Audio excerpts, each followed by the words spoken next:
Il est 21h45, l'heure à laquelle l'avion présidentiel de la République démocratique du Congo a atterri sur le tarmac de l'aéroport international de Caire en République d'Égypte. À son bord, le président de la République, Félix Antoine Tshisekedi Tshilombo. Il est salué à la descente par le ministre égyptien des hydrocarbures qu'accompagnait Doukou, ambassadeur de la RDC en Égypte, ainsi qu'une bonne frange des autorités tant égyptiennes que congolaises. Après quelques moments de convivialité au salon d'honneur de l'aéroport international de Caire, le président de la République et sa suite va sortir par le terminal VIP 27. Et son cortège s'ébranlera sur l'autoroute Salé-Salem, chaussée qui porte le nom de l'ancien chef de terre égyptienne, parcourant ainsi 40 km pour atteindre le palais officiel El Koba Palace, résidence qui loge tous les officiels des marques qui passent en Égypte. C'est une première visite officielle du président Félix Antoine Tshisekedi en Égypte depuis sa prise de pouvoir en janvier 2019. Il aura un dîner de travail avec son homologue égyptien et va assister à la signature d'un protocole d'accord d'un panorama des projets amorcés par le Fonds de promotion de l'industrie depuis janvier de l'année passée avant de visiter certains sites stratégiques du pays de Pharaon.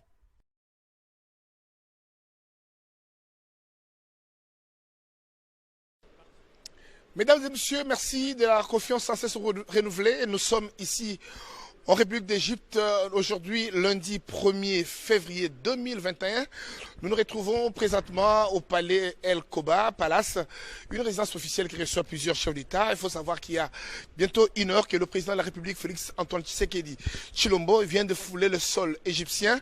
C'est pour la toute première fois que le président congolais vient en visite officielle dans ce pays de Pharaon. Son agenda très chargé.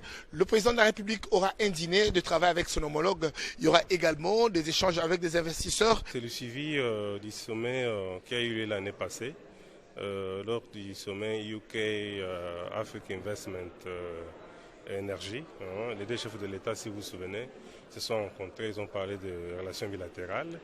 Au même moment, il y a un grand travail qui a été fait par le ministère de l'Industrie, le ministère des Télécommunications et surtout l'implication de FPI pour certains projets avec la TDA Bank et Afrexim Bank. Ces projets concernent la route entre les deux Kasaï, Kasaï central et Mbujimaï.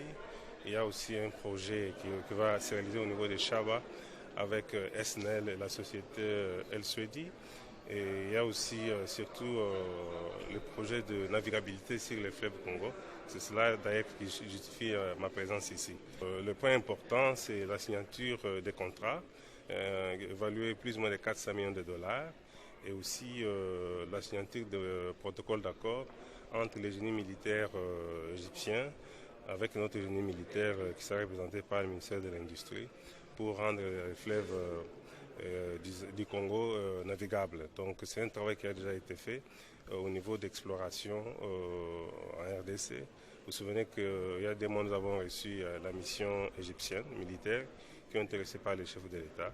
Donc je pourrais dire que c'est une forme de concrétisation de certains projets d'infrastructure. Nous sommes là pour la signature d'un contrat entre la société Benia et la société SCPT. Donc qui est notre opérateur public et il s'agit de la construction de 16 000 km de backbone qui devrait augmenter la connectivité de la RDC à l'internet.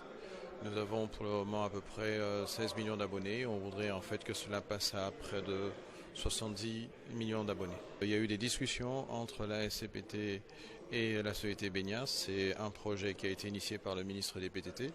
Et nous, comme autorité de régulation, nous venons voir de quelle manière ces discussions se déroulent et c'est un sujet très important pour nous parce que c'est une dorsale qui va être significative pour le développement du numérique.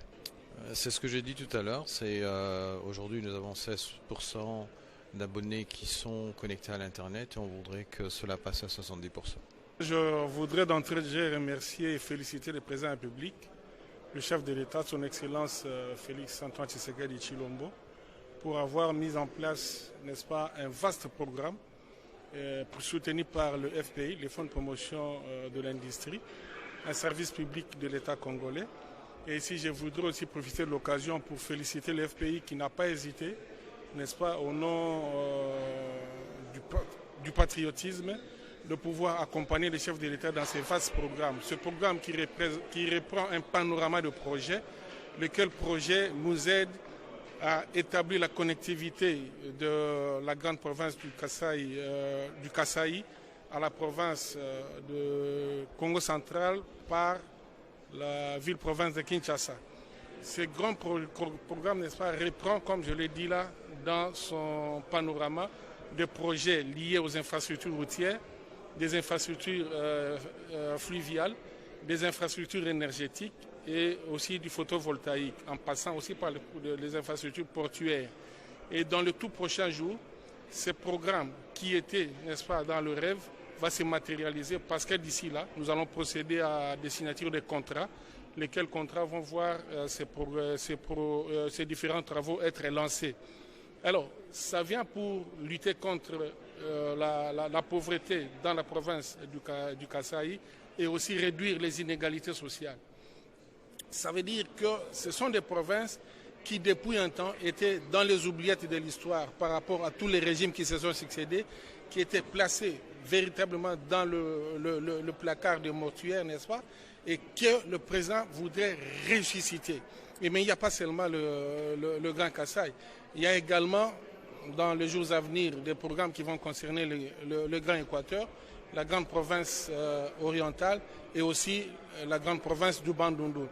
Donc, ça rentre dans le cadre du programme du chef de l'État et dans le cadre du projet, qui est le projet ambitieux qu'a le chef de l'État, n'est-ce pas, qui voudrait voir la RDC prendre de l'envol vers le développement. Et c'est ce qui explique la présence de cette grande délégation de la RDC ici en Égypte. Et déjà de demain, les signatures des contrats vont s'exécuter. Il y a des projets qui vont commencer et qui ne prendront que 6 mois, comme le photovoltaïque. Il y a des projets qui vont prendre une année comme le port de Ndomba, qui sera bien entendu construit. Mais il y a également le tronçon de la route nationale numéro 1 allant de Kananga à Mbujimaï, long de 185 km, qui pourra aller jusqu'à la fin du mandat. Donc ce sont des grands travaux. Il faut attendre que ces travaux s'exécutent dans les normes requises. Donc par rapport à la durée, les durées sont séquencées par rapport aux envergures de travaux. Nous sommes ici au Caire aujourd'hui pour couronner le travail qui a commencé depuis janvier 2020. Donc ce n'est pas aujourd'hui, c'est la conclusion de ce qui a été fait. Et qu'est-ce que nous faisons aujourd'hui? Je peux dire en 2 mots, sous l'impulsion visionnaire du chef de l'État, nous allons dans la coopération sud-sud pouvoir boucler solennellement demain une série de projets. Et c'est pour moi l'occasion de féliciter FPI. Les projets que FPI a initiés dans une approche holistique relevant donc de l'objet social de FPI, nous avons pu faire un montage financier qui a permis de lever exactement 411 millions de dollars pour pouvoir, je dirais, développer une des zones de territoire national de la République. La République, si je la découpe en 7 zones, 7. Donc la première zone, c'est la zone Grand Kasaï. Et faites les calculs de 411 millions de dollars sur le Grand Kasaï, sur des projets intégrateurs et industrialisants et structurants, ça permettrait la zone Grand Kasaï de se connecter sur toutes les voies de communication, d'avoir de l'eau et de l'énergie pour développer le Grand Kasaï. Nous allons dupliquer, je dirais, le même concept à travers les 6 autres zones de la République. Ainsi, toutes les zones seront interconnectées. C'est le début du commencement, je dirais, du développement du territoire national. Les études sont faites. Le plus difficile dans un projet de développement, ce sont les études. Et quand vous avez des projets bien ficelés avec des études, donc des projets bancables, c'est très facile de lever des fonds dans la mesure où ces projets une fois qu'on exploite, l'exploitation de ces projets vont générer des ressources pour pouvoir rembourser des emprunts consentis.